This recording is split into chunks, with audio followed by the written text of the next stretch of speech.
दोस्तों, हमारे हिंदू संस्कृति में प्रत्येक घर में प्रतिदिन पूजा पाठ करने की परंपरा है और इसके लिए सभी अपने घरों में अपने आराध्य का छोटा सा ही क्यों ना हो, लेकिन एक मंदिर अवश्य ही बनाते हैं।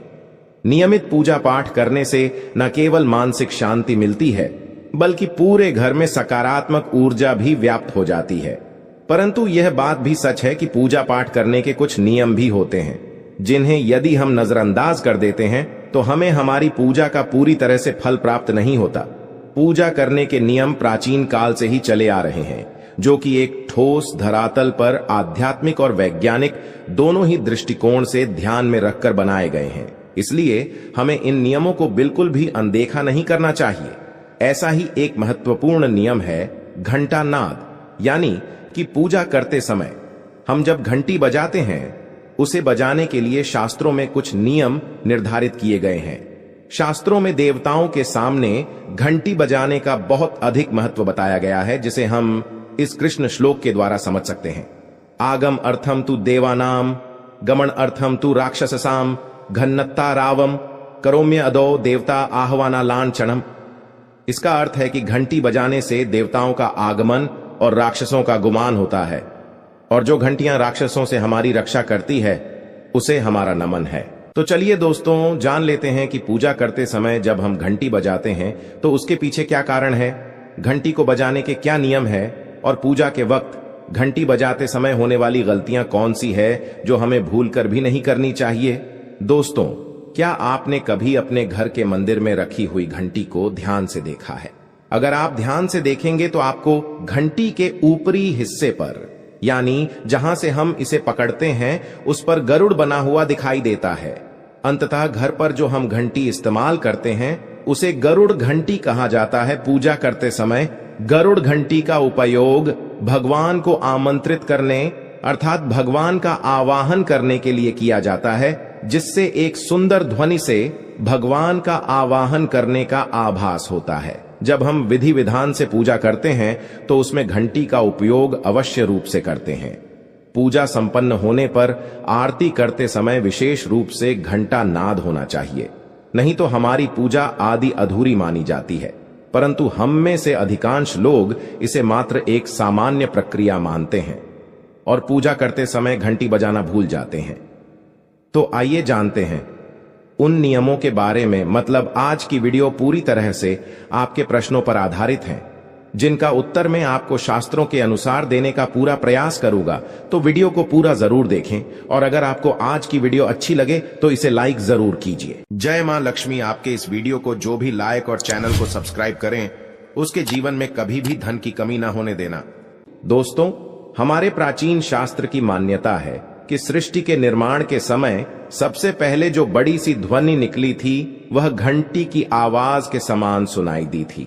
घंटी की ध्वनि में ओमकार नाथ का भी आभास होता है, इसलिए घंटी को ईश्वर की आवाज मानते हुए पूजा में स्थान मिला है। इसलिए घंटी का कभी भी अपमान न करें, और जिस तरह से देवी देवताओं की पूजा की जाती है वैसे ही घंटे की भी पूजा करनी चाहिए।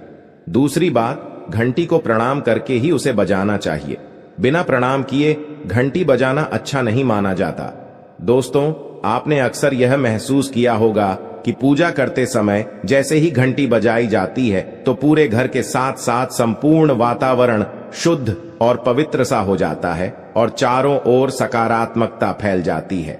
लेकिन यदि हम नियमों को नजरअंदाज कर देते हैं तो हमें इसका संपूर्ण फल नहीं मिल पाता है। दोस्तों, अधिकतर लोग पूजा संपन्न होने पर केवल आरती के समय ही घंटी बजाते हैं, लेकिन यह भी ध्यान रखें कि भगवान को जल अर्पण करते समय, धूप दीप लगाते समय, नैवेद्य अर्पण करते समय घंटा नाद करना चाहिए। ऐसा करने से हमारी पूजा संपन्न मानी जाती है। दोस्तों, घंटी बजाते समय भगवान का नाम अथवा आरती अवश्य बोलनी चाहिए। 1 या 2 मिनट ही क्यों ना हो, परंतु प्रतिदिन सुबह शाम घर में घंटी अवश्य बजानी चाहिए। यदि आपको अपने घर में या अपने आप में नकारात्मकता महसूस हो तो आप थोड़ी देर के लिए भगवान के सामने घंटी अवश्य बजाए, सारी नकारात्मकता नष्ट हो जाएगी। दोस्तों, पूजा घर में शनि महाराज एकांत विरह, उदासीनता और वैराग्य के देवता माने जाते हैं। जबकि गृहस्थी को चलाने के लिए राग प्रेम एवं भौतिक चीजों की जरूरत होती है। इसलिए शनि महाराज की मूर्ति को घर में नहीं लाना चाहिए। दोस्तों, सबसे पहले बात, दीपक और धूपदान की भारत की परंपरा मिट्टी से जुड़ी हुई है, इसीलिए मंदिर में पारंपरिक मिट्टी का दीपक अवश्य होना चाहिए। अगर आप मिट्टी का दीपक नहीं रख सकते हैं तो धातु के दीपक का उपयोग करें। अगर भगवान में आपकी आस्था ज्यादा हो तो आप उपला रखकर गुड़ और घी का धूप भी दे सकते हैं। ऐसा करने से घर में सुख शांति बनी रहती है। दूसरी चीज, घर के मंदिर में स्वस्तिक अवश्य होना चाहिए। या तो आप इसे रोली से बना लें, क्योंकि स्वस्तिक आपके घर की शक्ति, सौभाग्य, समृद्धि और शुभता का प्रतीक माना जाता है। यही मुख्य कारण है कि कोई भी शुभ कार्य करने से पहले स्वस्तिक का चिन्ह अवश्य बनाया जाता है। तीसरी चीज है कलश। भगवान श्री कृष्ण कहते हैं, कलश सुख और समृद्धि का प्रतीक है।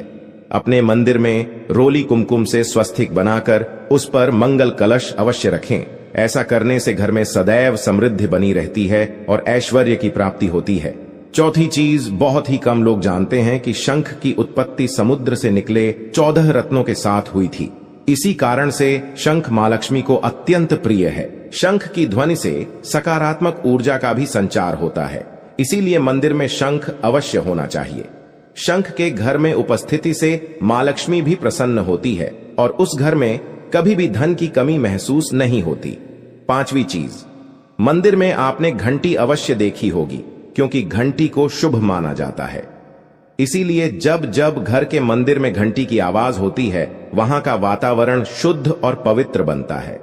जिस घर में पूजा के दौरान घंटी बजाई जाती है, उस घर के आसपास की सभी नकारात्मक शक्तियां दूर हो जाती हैं और साथ ही सुख समृद्धि के द्वार खुलने लगते हैं।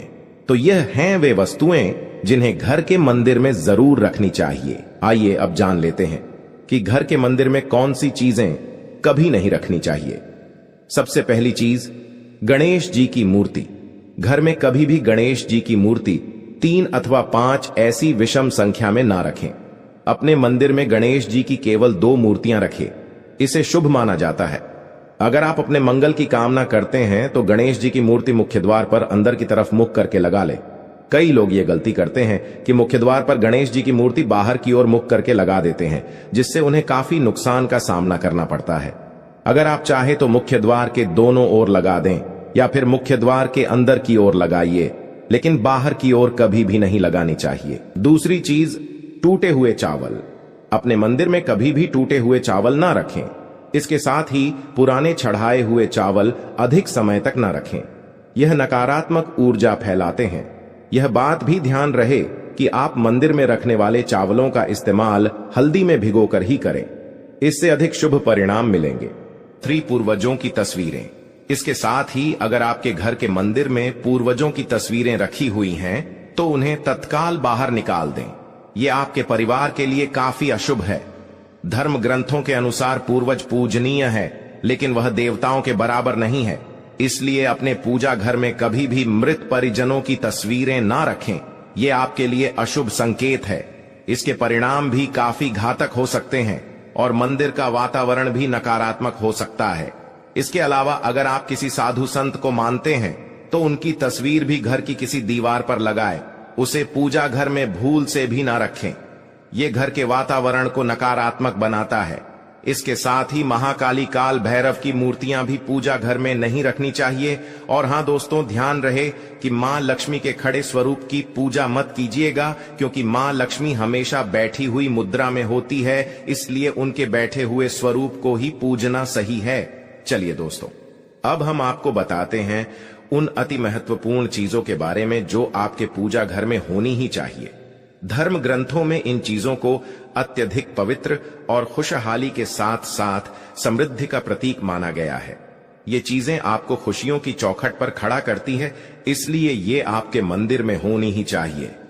गंगा जल की पवित्रता के बारे में तो आप जानते ही होंगे। मां गंगा जो हर किसी के पापों को धुल देती है, लोगों को शांति देती है। अगर आप भी अपने जीवन में सुख और शांति कायम रखना चाहते हैं तो घर के मंदिर में गंगा जल होना ही चाहिए। इसके लिए आप एक तांबे के पात्र में गंगा जल को भरकर रख सकते हैं।